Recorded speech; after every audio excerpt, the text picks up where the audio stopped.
High hello welcome back to Harsha's kitchen. तर आज मी माझी दुसरी रेसिपी पालक पनीर दाखवत आहे। त्यासाठी लागणारे साहित्य पाहूया। इथे मी घेतलेलं आहे एक जुडी पालक स्वच्छ धुवून वगैरे घेतलेला आहे।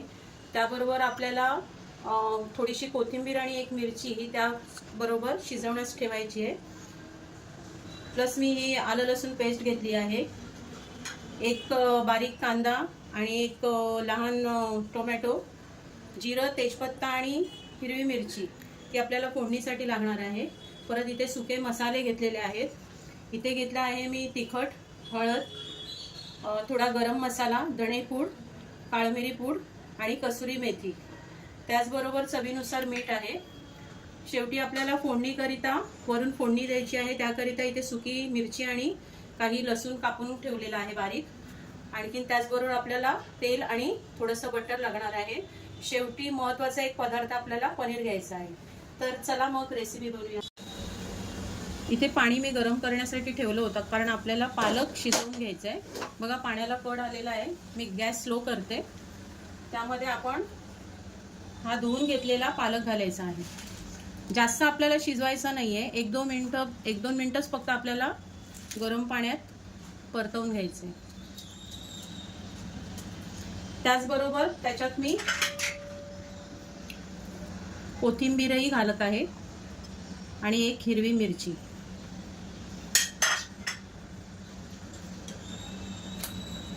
लगेच आपल्याला एक दोन मिनिटांनी लगेच थंड पाण्यात ट्रान्सफर करायचे। हे बघा इथे 2 मिनिटं झालेली आहे। पालक शिजवून तयार आहे। आता तो लगेच आपल्याला इथे दुसऱ्या टोपामध्ये मी थंड पाणी घेतले आहे। गॅस बंद करते। आता हा पालक आपल्याला लगेच या थंड पाण्यामध्ये टाकायचा आहे, की जेणेकरून त्याचा कलर चेंज होणार नाही। जर तुम्ही असंच ठेवलात तर तो थोड्या वेळाने त्याचा कलर बदलत जाईल। आपल्याला आपल्या रेसिपीसाठी हिरवागार पालकाचा कलर हवा आहे, त्याकरिता या थंड पाण्यात त्याला लगेच ट्रान्सफर करायचं। बघा आता इथे पालक थंड झालेला आहे। त्याला मी थंड एकदम पाण्यामध्ये टाकून ठेवलं होतं। आता तो पाण्यातून काढून त्या मिक्सरमध्ये आपल्याला टाकायचा आहे। मग आपण तो ब्लेंड करून घेऊया। पहा इथे आता मी तेल गरम करत ठेवलं होतं कढईमध्ये, त्यात आपण आता फोडणी घालूया।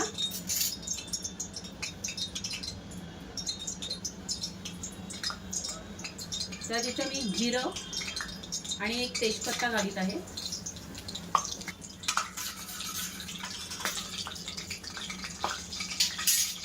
त्याचबरोबर एक हिरवी मिरची,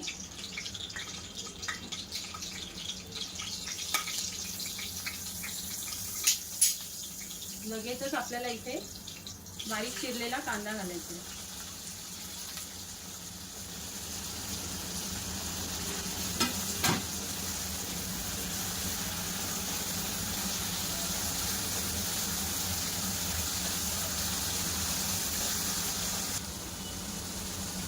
लगेचच अद्रक लसूण पेस्टची परतवून घ्यायची। कांदा चांगला परतत आला त्यामध्ये आपण बारीक करून घेतलेला टोमॅटो घालायचा आहे। तोही तेल सुटेपर्यंत व्यवस्थित परतून घ्यायचे। टोमॅटो चांगला शिजण्यासाठी त्याबरोबर आपण किंचित मीठ घालूया, त्यामुळे टोमॅटो पटकन शिजेल। मीठ टाकल्यानंतर ह्याला झाकण ठेवून चांगलं शिजवून घेऊया। आणि टोमॅटो पहा चांगले तेल सुटेपर्यंत व्यवस्थित परतून झालेला आहे।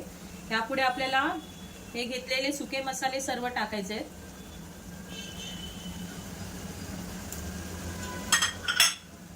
तेही आपल्याला व्यवस्थित परतून घ्यायचे।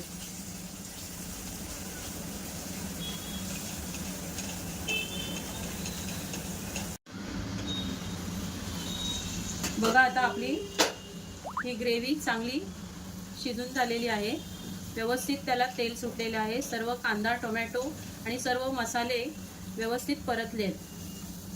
त्यापुढे आपल्याला जे आपण पालकाची पेस्ट बनवली ती घालायची आहे.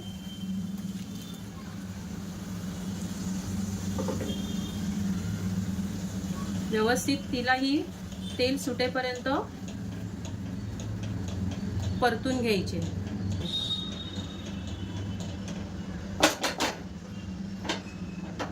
दोन मिनिटासाठी मी झाकण ठेवते, जेणेकरून तेल सुटेपर्यंत व्यवस्थित परतून घेऊ.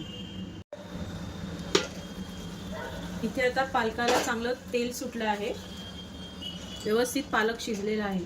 मग शिजे मी पालकाची जी ग्रेव्ही करून घेतली होती त्याच्यात थोडेसे पाणी टाकून मिक्सरचं भांडं व्यवस्थित धुवून घेतलेलं आहे.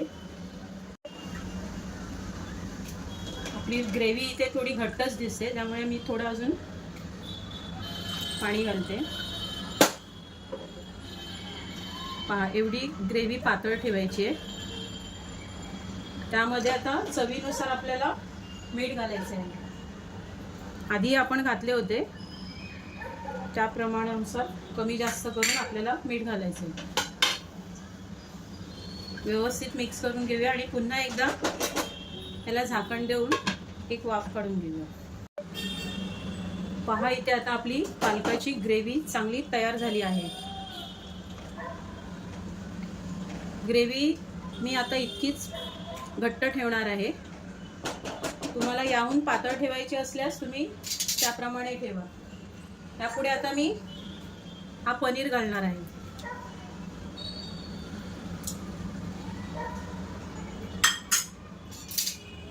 पनीर व्यवस्थित ग्रेव्हीमध्ये परतवून घेऊया.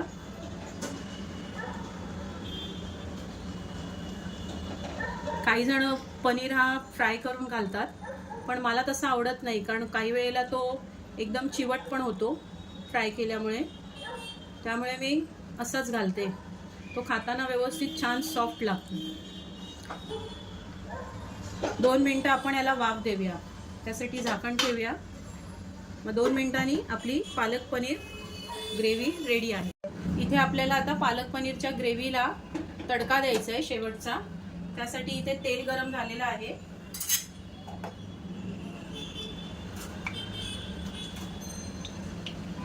त्यामध्ये मी आता थोडंसं बटर टाकत आहे.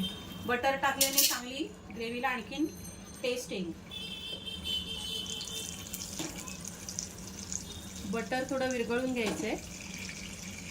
आता त्यामध्ये सुकी मिरची आणि बारीक कापलेला लसूण घालायचं.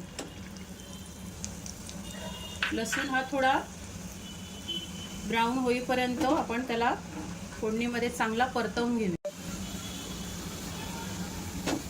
पहा, इथे आपला लसूण चांगला लालसर झालेला आहे. हा लगेच आपल्याला पालक पनीरच्या ग्रेव्हीमध्ये आपल्याला वरून हा तडका द्यायचा आहे.